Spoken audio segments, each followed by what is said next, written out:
नमस्कार दोस्तों, आप सभी का BK स्टडी टी8 में स्वागत है। आज की इस वीडियो में हम लोग पढ़ने वाले हैं बिहार एक समग्र अध्ययन बुक का नाम है, जिसका अध्याय 6 जिसका नाम है अफवाह तंत्र। इसके बारे में आज हम लोग पढ़ने वाले हैं। इससे पहले अगर आप चैनल पर पहली बार आए हैं तो कृपया करके चैनल को सब्सक्राइब कर दें, वीडियो को लाइक कर दें और वीडियो को अपने दोस्तों के साथ साझा कर दें। तो चलिए स्टार्ट करते हैं बिना समय गंवाते हुए। अध्याय 6 अफवाह तंत्र के बारे में जानने का हम प्रयास करते हैं। अफवाह तंत्र यानी ड्रेनेज सिस्टम किसी नदी तथा उसकी सहायक नदी धाराओं द्वारा निर्मित जल प्रवाह की व्यवस्था है।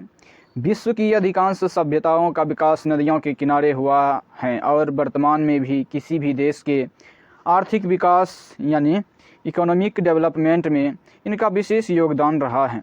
इसके सदुपयोग तथा जल संरक्षण यानी वाटर कंजर्वेशन से न केवल बाढ़ एवं सूखा आदि प्राकृतिक आपदाओं यानी नेचुरल डिजास्टर का अस्थायी समाधान खोजा जा सकता है, बल्कि जल संकट यानी वाटर क्राइसिस से भी बचा जा सकता है। बिहार के अफवाह तंत्र का आधार गंगा नदी है।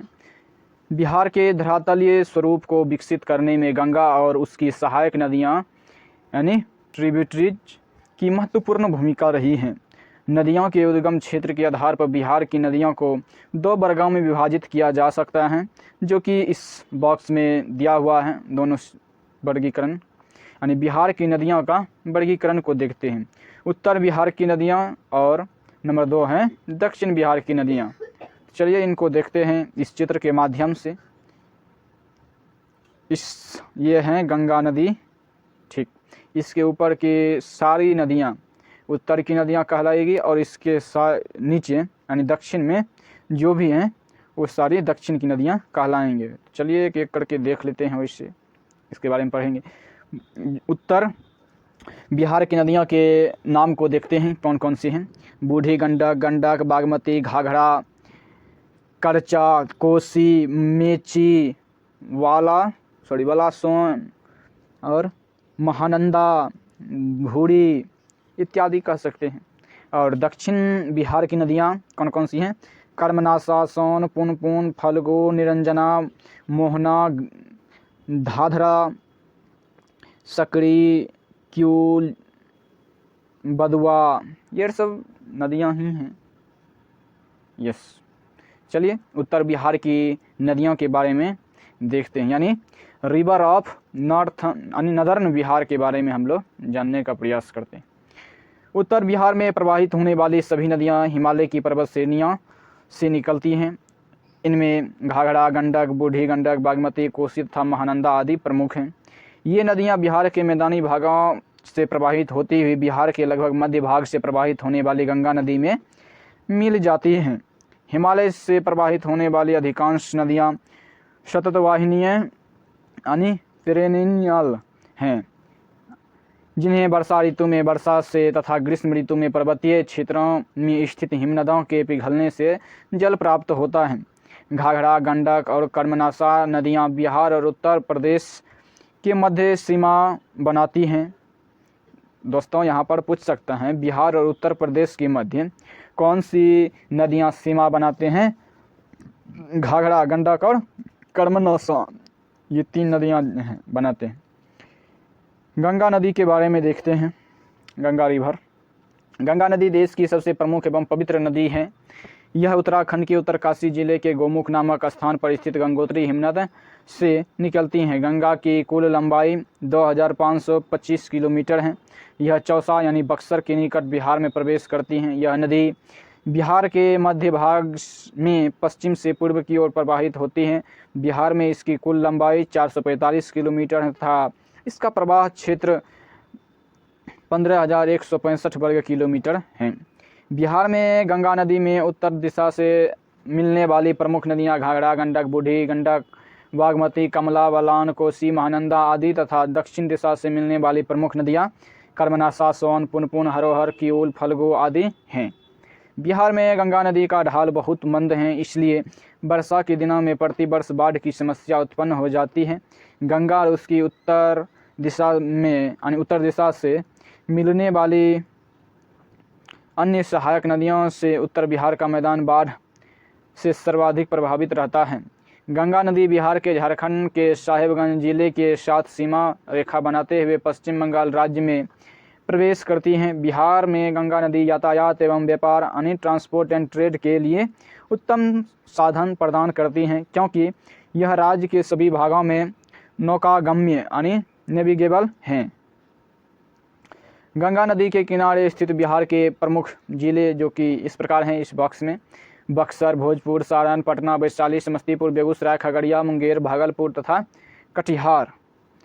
घाघरा नदी के बारे में हम लोग पढ़ने का प्रयास करते हैं। घाघरा रिवर। घाघरा नदी की उत्पत्ति तिब्बत में मापचाचुंगो हिमनद से होती हैं, यानी मापचाचुंगो ग्लेशियर से होती हैं। इसे नेपाल में करनाली तथा उत्तर प्रदेश में सरयू के नाम से भी जाना जाता है। अयोध्या यानी उत्तर प्रदेश सरयू नदी के किनारे स्थित एक प्रमुख धार्मिक स्थल है। राप्ती इसकी सबसे बड़ी सहायक नदी है जो बरहज के निकट इसमें मिलती है। घाघरा नदी उत्तर प्रदेश तथा बिहार की सीमा का निर्धारण करते हुए सारण जिले में छापरा के निकट गंगा नदी में मिल जाती है। इसकी कुल लंबाई 1080 किलोमीटर है, जबकि बिहार में इसकी लंबाई मात्र 83 किलोमीटर है। चलिए दोस्तों, अब गंडक नदी के बारे में हम लोग जानने का प्रयास करते हैं, यानी गंडक रिवर।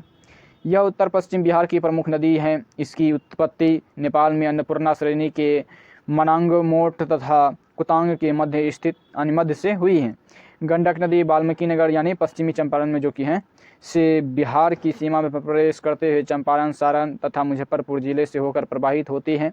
यह हाजीपुर के निकट गंगा नदी में मिल जाती हैं तथा इसके अन्य नाम काली गंडक, शालिग्रामी, सदानीरा, सप्तगंडकी तथा नारायणी आदि हैं। गंडक नदी उत्तर प्रदेश एवं बिहार की सीमा रेखा 120 किलोमीटर निर्धारित करती हैं। इसकी कुल लंबाई 630 किलोमीटर है, जबकि बिहार में इसकी लंबाई 260 किलोमीटर है। पहले गंडक नदी बिहार में बाढ़ के लिए जानी जाती थी, किंतु वाल्मीकि नगर में बांध यानी डैम के निर्माण में से बाढ़ की समस्या पर नियंत्रण कर लिया गया है। अब दोस्तों देखते हैं बूढ़ी गंडक नदी के बारे में हम लोग पढ़ने का प्रयास करते हैं। इसका उद्गम स्रोत पश्चिमी चंपारण में सोमेश्वर की पहाड़ियों के निकट चौतरवा चौर के यह उत्तर बिहार के मैदान के 2 भागों में विभाजित करती हैं। यह बिहार के पश्चिमी चंपारण एवं पूर्वी चंपारण, मुजफ्फरपुर, दरभंगा, समस्तीपुर तथा खगड़िया जिलों से प्रवाहित होती हुई मुंगेर जिले के निकट मांझी नामक स्थान पर गंगा नदी में मिल जाती हैं। यह हिमालय से आने वाले गंगा नदी सहायक नदियों में सबसे लंबी बिहार में 320 किलोमीटर नदी है, जिसका प्रवाह क्षेत्र 9601 वर्ग किलोमीटर है।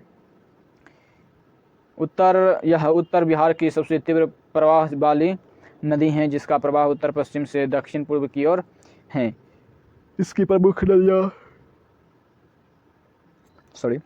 प्रमुख सहायक नदी बागमती हैं तथा अन्य सहायक नदियां डंडा, हरहा, मसान, परई, तिलावे, धनबती, अंजान, कोटे, सिकटा, कोहरा आदि हैं। बागमती नदी के बारे में हम लोग पढ़ने का प्रयास करते हैं। यह नदी नेपाल में हिमालय की महाभारत श्रेणी से निकलकर बिहार में प्रवेश करती हैं। यह नेपाल की सबसे पवित्र नदी है। नेपाल की राजधानी काठमांडू एवं पशुपतिनाथ मंदिर इसके तट पर अवस्थित हैं। बिहार में यह नदी डेंग के निकट सीतामढ़ी जिले में प्रवेश करते हुए मुजफ्फरपुर, दरभंगा, समस्तीपुर, बेगूसराय तक प्रवाहित होती हैं। यह नदी बेगूसराय में बूढ़ी गंडक से मिल जाती हैं। इसकी प्रमुख सहायक नदियां लाल बकैया, छोटी बागमती, जमुने, सिपड़ी, मनोहरा, कोला, विष्णुमती तथा लखनदेई आदि हैं। कोसी नदी के बारे में हम लोग जानने का प्रयास करते हैं। कोसी अथवा कोसी नदी नेपाल और तिब्बत की सीमा रेखा पर स्थित गोसाई थान चोटी से निकलती। ऋग्वेद में इस नदी का उल्लेख कौशिकी नाम से किया गया है। नेपाल में इसे सप्तकोशी के नाम से भी जाना जाता है, क्योंकि यह 7 नदी धाराओं के मिलने से बनी है। इसकी प्रमुख सहायक नदी अरोन, तमोर, सुनकोशी, दूधकोशी, तमाकोशी, इंद्रावती और लिखोला आदि हैं। कोसी की मुख्य धारा अरोन और सुनकोशी तिब्बत क्षेत्र से निकलती हैं। भीमनगर यानी जो कि भीमनगर सुपौल जिला में स्थित है के निकट यह बिहार की सीमा में प्रवेश करती हैं। यह कुर्सेला कटिहार के निकट गंगा नदी से गंगा नदी में मिलने के पूर्व डेल्टा का निर्माण करती हैं। कोसी नदी को अपने मार्ग परिवर्तन तथा बाढ़ लाने के कारण बिहार का शौक स्टोरो ऑफ बिहार कहा जाता है। यह नदी पिछले 200 वर्षों में पूर्व से पश्चिम की ओर 150 किलोमीटर स्थानांतरित हो गई है। इसकी कुल लंबाई 730 किलोमीटर है, परंतु बिहार में इसकी लंबाई 260 किलोमीटर तथा अनअपवाह क्षेत्र 11,410 किलोमीटर वर्ग किलोमीटर है। चलिए दोस्तों, नेक्स्ट रिवर कमला नदी के बारे में हम लोग पढ़ने का प्रयास करते हैं। इस नदी का उद्गम नेपाल में हिमालय की महाभारत श्रेणी से हुआ है। यह नेपाल के तराई क्षेत्र में प्रवाहित होती हुई जयनगर यानी मधुबनी जिला में है, जयनगर से बिहार में प्रवेश करती हैं। मिथिला क्षेत्र में इस नदी को गंगा के समान पवित्र माना जाता है। इसकी प्रमुख सहायक नदियां सोन, ढोरी, बलान तथा त्रिशूला आदि हैं। कमला नदी की कुल लंबाई 328 किलोमीटर है, परंतु बिहार में 120 किलोमीटर तक प्रवाहित हुई अनेक धाराओं में विभाजित हो जाती हैं। इसकी एक धारा खगड़िया जिले में बागमती नदी तथा एक प्रमुख धारा कोसी नदी से मिल जाती हैं। बिहार में कमला नदी का अपवाह क्षेत्र 4,488 वर्ग किलोमीटर है। चलिए दोस्तों, नेक्स्ट रिवर महानंदा रिवर के बारे में हम लोग जानने का प्रयास करते हैं। इस नदी की उत्पत्ति पश्चिम बंगाल के दार्जिलिंग जिले की महल्दीराम पहाड़ी यानी महल्दीराम हिल्स से होती हैं। नौका घाट के निकट इसमें वालासोन नदी के मिलने के पश्चात यह भारत यानी पश्चिम बंगाल एवं बांग्लादेश की सीमा बनाते हुए पश्चिम बंगाल यानी उत्तर दिनाजपुर जिला से बिहार के किशनगंज जिले में प्रवेश करती हैं। किशनगंज में इसकी सहायक नदी मेची इसमें मिलती हैं। महानंदा नदी की मुख्य सहायक नदियाँ मेची, बलासोन, कंकाई, टोंगन तथा नागर आदि हैं। महानंदा नदी किशनगंज, पूर्णिया तथा कटिहार जिलों में बिहार और पश्चिम बंगाल राज्य की सीमा बनाते हुए मनिहारी कटिहार जिला में जो है के निकट गंगा नदी में मिल जाती हैं। चलिए दोस्तों, नेक्स्ट टॉपिक दक्षिण बिहार की नदियों के बारे में हम लोग अब जानने का प्रयास करते हैं। दक्षिण बिहार की नदियां में सबसे पहले हम सोन नदी यानी सोन रिवर के बारे में हम लोग जानने का प्रयास करेंगे। सोन नदी दक्षिण बिहार की सबसे प्रमुख नदी है। इसका उद्गम अमरकंटक पठार के मैकाल श्रेणी से होता है।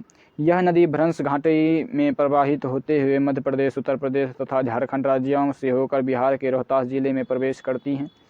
इसकी कुल लंबाई 784 किलोमीटर है, परंतु बिहार में यह केवल 202 किलोमीटर ही प्रवाहित होती हैं। सोन नदी पटना के निकट मनेर में गंगा नदी से मिल जाती हैं। इसकी प्रमुख सहायक नदियाँ गोपाद, रिहंद, कन्हर एवं उत्तरी कोयल आदि हैं। दक्षिण पश्चिम बिहार की प्रमुख सिंचाई योजना टेहरी बांध का निर्माण इसी नदी पर किया गया है।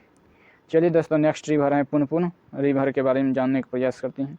पुनपुन नदी के उद्गम झारखंड के पलामू जिले से होता है। यह बिहार के गया जिले में प्रवेश करने के पश्चात औरंगाबाद, अरवल तथा पटना तक प्रवाहित होती हैं। यह नदी पटना में गंगा के समांतर प्रवाहित हुई फतुहा जो कि पटना के निकट गंगा नदी में मिल जाती हैं। यह एक मौसमी नदी यानी सीजनल रिवर है जो ग्रीष्म ऋतु में सूख जाती हैं। इसकी प्रमुख सहायक नदियाँ मादर, बिलोर, रामरेखा, आद्री, मुरहर, दरगाह तथा बुताने आदि हैं। चलिए दोस्तों, नेक्स्ट रिवर फल्गु रिवर के बारे में हम लोग जानने का प्रयास करते हैं। फल्गु नदी छोटा नागपुर पठार से कई धाराओं के रूप में निकलती हैं। इसकी मुख्य धारा निरंजना या लीलाजन है। इसी नदी के किनारे गौतम बुद्ध को ज्ञान प्राप्त हुआ था। बोधगया के निकट मोहना नदी के मिलने के बाद इसे फल्गु के नाम से जाना जाता है। बराबर की पहाड़ी जो कि जहानाबाद में स्थित है। बराबर की पहाड़ी कहाँ है? तो जहानाबाद के पास यह 2 एवं आगे चलकर अनेक शाखाओं यानी धोधर, धनराजी, खूड़ी, लौकायन आदि में बट जाती हैं। फल्गु नदी की सभी शाखाएं ताल क्षेत्र यानी ताल रीजन में समाप्त हो जाती हैं। चलिए दोस्तों, नेक्स्ट रिवर अजय नदी यानी अजय रिवर के बारे में हम लोग जानने का प्रयास करते हैं।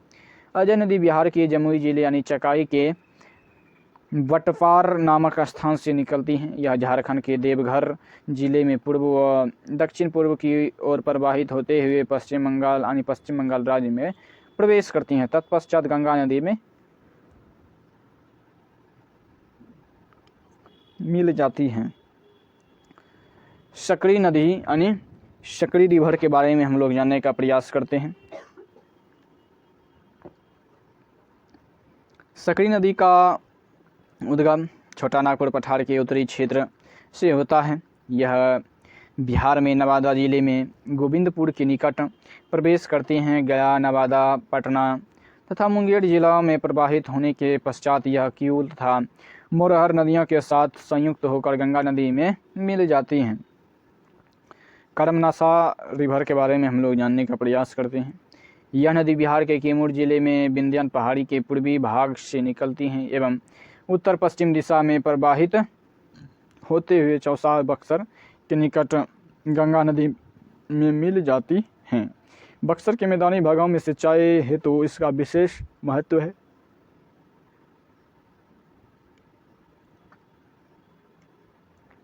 हिंदू धर्म की मान्यताओं के अनुसार इस नदी में स्नान से व्यक्ति के अशुभ कर्मों का नाश हो जाता है, इसलिए इस नदी को कर्मनासा कहा जाता है। कर्मनासा नदी बिहार तथा उत्तर प्रदेश की सीमा बनाती है। चलिए दोस्तों, चानन रिवर के बारे में हम लोग जानने का प्रयास करते हैं।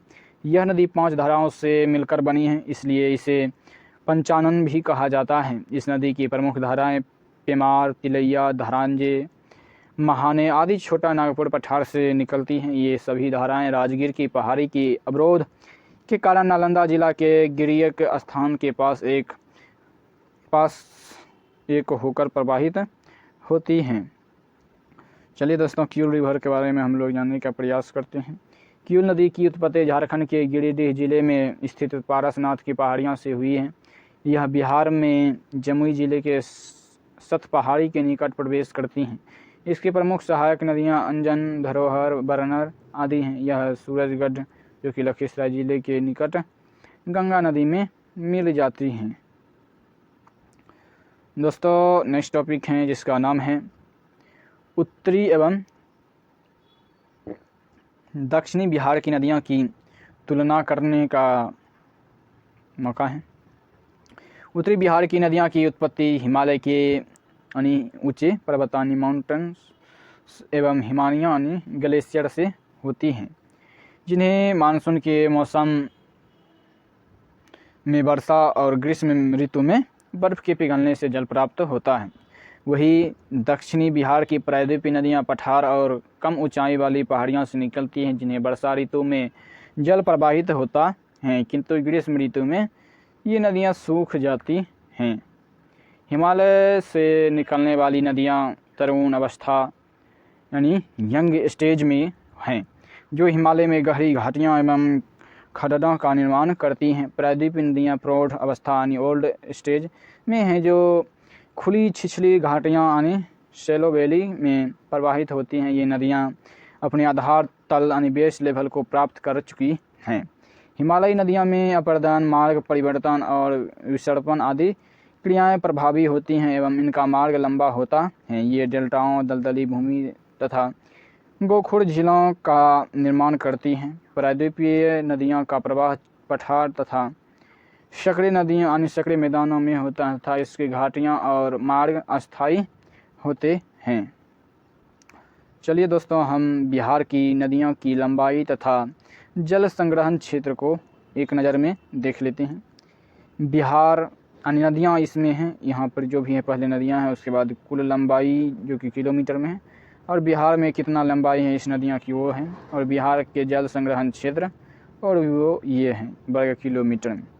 पहला है गंगा नदी, कुल लंबाई 2525 किलोमीटर है। बिहार में 445 वर्ग किलोमीटर और 15,156 वर्ग किलोमीटर बिहार के जलग्रहण क्षेत्र हैं। तो हम सिर्फ पढ़ते चल जाएंगे। गंडक नदियाँ 630, 260 और 4,188 वर्ग किलोमीटर हैं। घाघरा 1080 किलोमीटर बिहार में, 83 किलोमीटर और 2995 वर्ग किलोमीटर क्षेत्र में जलग्रहण क्षेत्र हैं बिहार में। उसी प्रकार हैं बूढ़ी गंडक, बागमती, कमला, कोसी, महानंदा, सोन, पुनपुन, कर्मनाशा, फल्गु, अजय। यही ऊपर में जो हम अभी पढ़े उसी का शॉर्ट फॉर्म है ये बॉक्स। तो आप इस बॉक्स को सही तरीके से देख लीजिएगा। हम वीडियो या फिर वीडियो को पॉज करके आप अपने एग्ज़ाम की पॉइंट ऑफ व्यू से जो भी इम्पोर्टेंट पॉइंट हैं तो उसमें आप देख सकते हैं। इसमें हम वीडियो को रोक दिए हैं अभी कुछ देर के लिए, फिर आप वीडियो को पॉज करके आप इसको देख लीजिएगा। आगे देखते हैं। हिमालयी नदियाँ जलोढ़ मैदानी क्षेत्रों से गुजरती हैं जिसमें भौम जल यानी ग्राउंड वाटर के विशाल भंडार पाए जाते हैं। प्रायद्वीपीय नदियाँ कठोर एवं अवशेष चट्टानों इम्प्रेवस रॉक्स से गुजरती हैं जिससे भूगर्भ जल का सीमित भंडार संभव हो पाता है। बिहार की नदियाँ के उद्गम स्थल एवं उसके संगम स्थल का नाम है। पहली तो नदियाँ हैं, उसके बाद उद्गम स्थल है कहाँ से, और यहाँ पर संगम स्थल हैं। तो गंगा जो कि गोमुख के गंगोत्री हिमनद से निकलती है और बंगाल की खाड़ी में संगम होती हैं। गंडक अन्नपूर्णा श्रेणी के मनांग मोट तथा कुतांग के मध्य से निकलती हैं और गंगा नदी हाजीपुर के निकट मिलती हैं। घाघरा मापचा चुंगो हिमनद से निकलती है और गंगा नदी के छपरा जिले के निकट मिलती हैं। बूढ़ी गंडक सोमेश्वर की पहाड़ियाँ यानी चौतरवा चौड़ से निकलती हैं और गंगा नदी मुंगेर जिले के उत्तर माझी में मिल जाती हैं। बागमती महाभारत श्रेणी में स्थिर बागद्वार जो कि नेपाल से निकलती हैं और बूढ़ी गंडक बेगूसराय जिले में मिलती हैं। कमला नदी जो कि महाभारत श्रेणी नेपाल से निकलती हैं और कोसी नदी में मिल जाती हैं। कोसी नदी गोसाई थान की चोटी से निकलती है और गंगा नदी कुर्सेला कटिहार जिले में मिल जाती है। महानंदा दार्जिलिंग पहाड़ियाँ की से निकलती हैं और गंगा नदी से मनिहारी कटिहार के निकट मिल जाती हैं। सोन नदी अमरकंटक पठार से निकलती हैं और गंगा नदी मनेर पटना के निकट मिल जाती हैं। पुनपुन छोटा नागपुर पठार जो कि पलामू से निकलती है और गंगा नदी फतुहा पटना के निकट मिल जाती हैं। कर्मनाशा विंध्यन पहाड़ी से निकलती है और गंगा नदी चौसा बक्सर के निकट मिल जाती हैं। फल्गु छोटा नागपुर पठार से निकलती हैं और ताल क्षेत्र में मिल जाती हैं। अजय बटवार जमुई से निकलती हैं और गंगा नदी पश्चिम बंगाल में मिल जाती हैं। सकड़ी उत्तरी छोटा नागपुर पठारी से निकलती हैं और गंगा नदी क्यूल तथा मुरहर नदियों के साथ मिल जाती हैं। क्यूल झारखंड गिरिडीह से निकलती हैं और गंगा नदी सूरजगढ़ लखीसराय जिला में मिल जाती हैं। चलिए दोस्तों, जलप्रपात यानी वाटरफॉल के बारे में हम लोग जानने का प्रयास करते हैं। यानी बिहार में कितने वाटरफॉल हैं, कैसा है, उसकी प्रकृति को हम देखने का प्रयास करेंगे। तो चलिए स्टार्ट करते हैं। बिहार में सतत वाहिनियाँ यानी पेरिनेल एवं मौसमी नदियाँ की अस्तित्व जल के अन्य प्रमुख स्रोतों में जलप्रपात, गर्म जलकुंड तथा झीलें आदि सम्मिलित हैं। पर्वतीय अथवा पठारी क्षेत्रों में तीव्र ढाल के सहारे नीचे गिरती हुई जलधारा को जलप्रपात यानी वाटरफॉल या झरना कहते हैं। बिहार में जलप्रपात मुख्य कैमूर, रोहतास, गया, नवादा आदि जिलों में पाए जाते हैं। ककोलत जलप्रपात यानी ककोलत वाटरफॉल के बारे में हम लोग जानने का प्रयास करते हैं। यह बिहार का सबसे प्रमुख जलप्रपात है जो नवादा से 22 किलोमीटर दक्षिण पूर्व में ककोलत पहाड़ी में स्थित हैं। इसकी ऊंचाई 47 मीटर यानी 107 फीट है, किंतु मुख्य प्रपात की ऊंचाई 24 मीटर यानी 80 फीट है। कोडरमा पठार से आने वाली 7 जलधाराओं के मिलने से इसका निर्माण हुआ है। सुखलदरी जलप्रपात के बारे में हम लोग देखने का प्रयास करते हैं। यह उत्तर प्रदेश, मध्य प्रदेश एवं बिहार की सीमा पर स्थित है। यह कनहर नदी लगभग 100 फीट की ऊंचाई से गिरती है। धुआं कुंड जलप्रपात के बारे में हम लोग पढ़ने का प्रयास करेंगे। यह ताराचंडी पहाड़ी सासाराम रोहतास जिले में काब नदी पर स्थित है। यह जलप्रपात कैमूर पहाड़ी पर स्थित मांझर कुंड जलप्रपात का ही विस्तारित रूप है। मांझर कुंड जलप्रपात से कुछ ही दूरी पर 36.5 मीटर की ऊंचाई से 6 मीटर की गहराई घाटी में गिरने वाले जल से धुआं जैसी स्थिति उत्पन्न हो जाती है। इसी कारण इस प्रपात को धुआं कुंड जलप्रपात भी कहते हैं। दुर्गावती जलप्रपात के बारे में हम लोग पढ़ने का प्रयास करते हैं। यह कैमूर जिले में स्थित है। यहाँ दुर्गावती नदी 90 मीटर यानी 300 फीट की ऊंचाई से गिरती हैं। इसे खादरकोह जलप्रपात भी कहते हैं। करकट जलप्रपात के बारे में हम लोग पढ़ते हैं। यह कैमूर जिले की कैमूर पहाड़ियों में स्थित यह बिहार राज्य का एक प्रमुख पर्यटन स्थल भी है। जियार कुंड जलप्रपात के बारे में देखते हैं। यह जलप्रपात भोजपुर जिले में फुलबड़िया नदी पर स्थित है। तेलहर कुंड के बारे में, यह दुर्गावती नदी के निकट भभुआ तथा प्रोधा मार्ग पर कैमूर जिले में स्थित हैं। ओखारिन कुंड के बारे में हम लोग जानने का प्रयास करते हैं। यह बिहार के रोहतास जिले में स्थित जिसकी कुल ऊंचाई 90 मीटर है। यह गोपथ नदी पर स्थित है। गर्म जल कुंड के बारे में देखते हैं। हॉट स्प्रिंग के बारे में देखते हैं। बिहार में अधिकतर गर्म जल कुंड राजगीर एवं मुंगेर जिले में स्थित हैं। जिसके अतिरिक्त गया तथा नालंदा आदि जिलों में भी गर्म जल कुंड पाए जाते हैं। सामान्यतः इनका संबंध मृत ज्वालामुखी क्रियाओं या भूगर्भ में स्थित रेडियो सक्रिय खनिजों से होता है। गर्म जल कुंड से निकलने वाले जल में पर्याप्त मात्रा में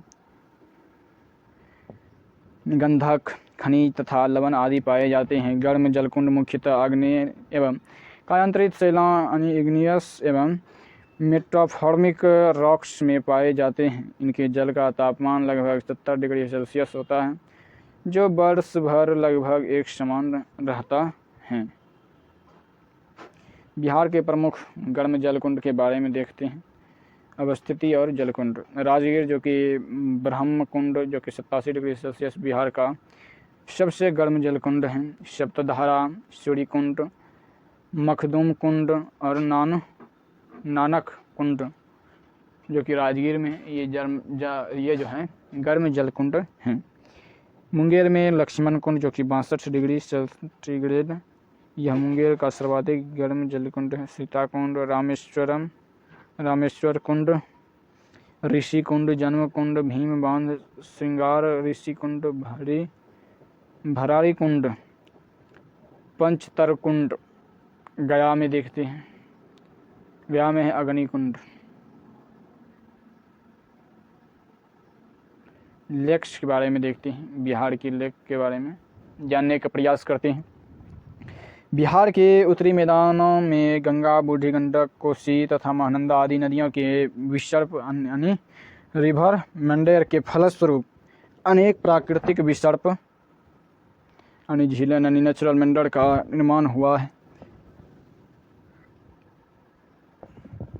क्योंकि मैदानी क्षेत्रों में मंद ढाल के कारण नदियों का वेग अत्यंत मंद हो जाता है, परिणाम स्वरूप नदियां अपने साथ बहाकर लाए गए अवसादों का परिवहन करने में असमर्थ होती हैं। इन झीलों का स्थानीय भाषा में ताल चौड़ या मन आदि नामों से भी जाना जाता है। ये जलमग्न क्षेत्र आर्द्र भूमि यानी वेटलैंड कहलाते हैं। इन नदियों का मत्स्य पालन, सिंचाई, पश्चिमी बिहार बाढ़ नियंत्रण तथा पर्यटन के लिए विकसित किया जा रहा है। कांवड़ झील के बारे में देखते हैं। कांवड़ झील पश्चिमी बिहार। कांवड़ झील बेगूसराय जिले के मंझौल गांव में स्थित है। यह एशिया की सबसे बड़ी गोखुर यानी ऑक्सबो लेक है। इसका निर्माण बूढ़ी गंडक के विसर्प से हुआ है। यह झील जल निमग्न वनस्पतियों के लिए विश्व प्रसिद्ध, जिसमें लेडी सिलाटा हाइड्रा, पोटोमिंगटन, वेल्सनेरिया, लेपलार्स, निफंसा, मिफोलोडस तथा सर्फस वेटलेबिडिया आदि प्रमुख हैं। शीत ऋतु में साइबेरिया के प्रवासी पक्षी यहाँ पर आते हैं। यहाँ पर शोध कार्य यानी रिसर्च वर्क के लिए एक वर्ल्ड वेडिंग स्टेशन यानी वर्ल्ड वेडिंग स्टेशन की स्थापना की गई है तथा इसे संरक्षित यानी रिजर्वेशन एरिया घोषित किया गया है। अवसादीकरण एवं सुपोषण यानी सेडिमेंटेशन एंड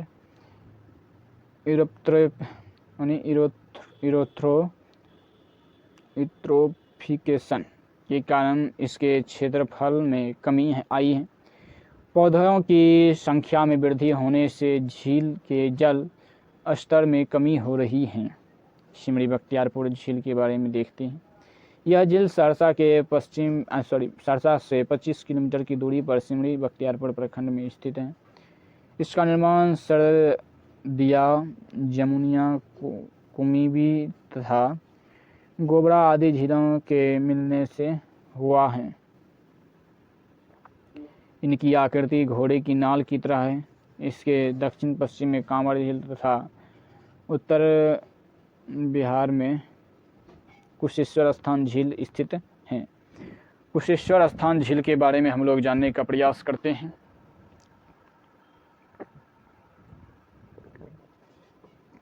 यह झील दरभंगा के कुशेश्वर स्थान प्रखंड में स्थित है। इसका क्षेत्रफल शरद ऋतु में 20 वर्ग किलोमीटर एवं वर्षा ऋतु में 100 वर्ग किलोमीटर तक हो जाता है। यह झील जैव विविधता यानी बायोडायवर्सिटी का दुर्लभ उदाहरण होने के साथ साथ एक प्रसिद्ध धार्मिक स्थल भी है। साथ ही यह मत्स्य पालन एवं व्यापार का एक बड़ा केंद्र और प्रवासी पक्षियों का प्रवास स्थल भी है। गोगाबिल लेक के बारे में हम लोग जानने का प्रयास करते हैं। आखिर गोगाबिल लेक क्या है, इसके बारे में कुछ पॉइंट के माध्यम से बताया गया है। इस पॉइंट को भी जानने का हम लोग प्रयास करते हैं। क्या है, इस झील को घोघा चाप या घोघा झील भी कहते हैं। यह कटिहार जिले के मनिहारी में स्थित है। इसका क्षेत्रफल लगभग 5 वर्ग किलोमीटर है। इस झील को मानसूनी वर्षा के साथ साथ महानंदा नदी से भी जल प्राप्त होता है। यह झील प्रवासी पक्षियों के लिए भी प्रसिद्ध है। यहाँ हर वर्ष हजारों की तादाद में देश विदेश से लगभग 300 प्रजाति के पक्षी प्रवास के लिए आते हैं।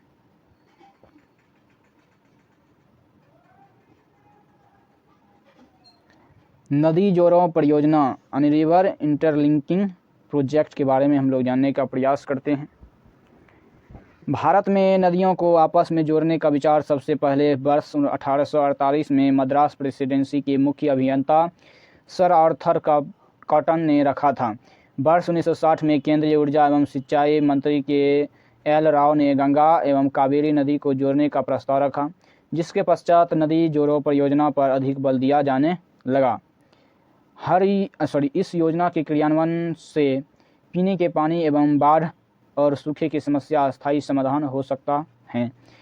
इससे नहरों का विकास होगा, जिससे सूखाग्रस्त क्षेत्रों में सिंचाई की सुविधा विकसित होगी। जगतपुर झील के बारे में जानने का प्रयास करते हैं। यह झील भागलपुर जिले में स्थित है। इसका क्षेत्रफल 400 हेक्टेयर है, जो गर्मी के मौसम में सूखकर 50 हेक्टेयर तक रह जाता है। स्थानीय समुदाय एवं सरकार की सहायता से यहाँ देसी और विदेशी प्रजातियों के पक्षियों का संरक्षण किया जा रहा है। वर्तमान में इस प्राकृतिक झील को पर्यटन स्थल के रूप में भी विकसित किया जा रहा है। बिहार में नदी जोड़ों परियोजना के बारे में जानने का प्रयास करते हैं। River interlinking project in Bihar राज्य में जल संसाधनों का वितरण असमान है, जिसमें प्रायः राज्य का उत्तरी क्षेत्र बाढ़ग्रस्त और दक्षिणी क्षेत्र सूखाग्रस्त रहता है। दक्षिण बिहार के क्षेत्रों में सूखे के समाधान और उत्तर बिहार में बाढ़ के खतरे को कम करने के लिए राज्य की नदियों को आपस में जोड़ने की योजना है। इसके लिए सबसे पहले राज्य में जोड़ी जाने वाली नदियों को चिन्हित करना और उसके क्रियान्वयन के लिए विस्तृत योजना को तैयार करना होगा। राज्य की प्राथमिकता राज्य के अंदर की नदियों को जोड़ने की हैं, जिससे दक्षिण बिहार में सिंचाई सुविधाओं का विकास किया जा सके। वर्ष 2017 से 22 के दौरान राज्य के अंदर नदी जोड़ो कार्यक्रम को देखते हैं। कोसी का पानी महानंदा बेसिन में अंतरित करने के लिए कोसी मेची लिंक नहर योजना, जो कि 2.10 लाख हेक्टेयर में लाभान्वित जिले हैं अररिया, सुपौल, किशनगंज तथा पूर्णिया। और नंबर 2 में है सकरी नदी पर बक्सोती बैराज नहर परियोजना और सकरी नदी को नाटा नदी से जोड़ना, जो कि 0.68 लाख हेक्टेयर में इससे लाभान्वित जिले हैं नवादा, नालंदा और शेखपुरा हैं। इसके अतिरिक्त बूढ़ी गंडक नून वाया गंगा लिंक योजना की रिपोर्ट यानी राष्ट्रीय जल विकास प्राधिकरण नेशनल वाटर डेवलपमेंट एसोसिएशन द्वारा तैयार केंद्रीय जल आयोग को भेज दिया गया है। इस परियोजना के पूर्ण हो जाने पर बेगूसराय, समस्तीपुर तथा खगड़िया जिलों की लगभग 1.26 लाख हेक्टेयर सिंचाई क्षमता का सृजन होगा और इन क्षेत्रों में प्रतिवर्ष आने वाली भयानक बाढ़ की समस्या से भी राहत मिल सकेगी। बूढ़ी गंडक नून वाया गंगा लिंक योजना।